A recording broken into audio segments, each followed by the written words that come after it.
Welcome to Shaken and Stirred Part 6, a short series of video blogs that we've been doing, of course, tweaking the phrase famously coined by James Bond, shaken and not stirred. Well, we're doing shaken and stirred because there is times in life that we do get shaken, no matter how cool or suave or self-reliant you may think that you are or have been. Times in life come that shake us. And we've been looking at some Bible stories to see that, of course. And one of them is the life of Joseph, where the world, our life itself around us, shakes us and causes us all sorts of turmoil inwardly and outwardly. And his story of injustice and all that proves all of that. Then we have a shaking that we do to ourselves, and that was one like Samson, where Samson had drifted away from God's call on his life, been deceived and trapped by his enemies, and when they pounced on him, he said, "I will arise and shake myself." He tried to shake himself out of the bind that he'd got himself into. And we do that a lot also. And then there's a third kind of shaking, is the one that God actually does on his own initiative. Well, either one of these three, God uses all of them. He may not have started all of them, but he does use them. In the book of Hebrews, he says, "I will shake everything that can be shaken, so that what cannot be shaken will remain."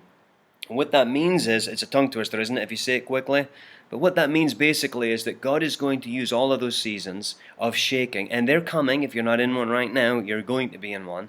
He's going to use all of them to shake out all the stuff inside us that needs to get out, so that we can be left for what's eternal, or for him to build what's eternal into us. Just like we do with a sieve. We put flour or something like that through it to refine it, don't we? Or if you're panning for gold, you want to get through that pan, all the mud and dirt, and be left with the precious metal. It's interesting actually that there is scripture as well that talks about our faith being tested to be refined just like gold through trials and things like that, through shakings. So if you're in a shaking right now, don't be disappointed, don't be afraid, and don't even necessarily run away from it. Embrace it and ask God, what do you want to shake out? Because we pull all sorts of things into our lives to fulfill ourselves and try to give ourselves joy and bring peace. And many times it's false peace, it's temporal joy. And remember, Hebrews said, I want to leave what's eternal that cannot be shaken. And those are the testimonies we've heard of people who've been persecuted and troubled in the deepest things in lives, and they're still worshiping God, and they remain steadfast and talk about the joy of the Lord.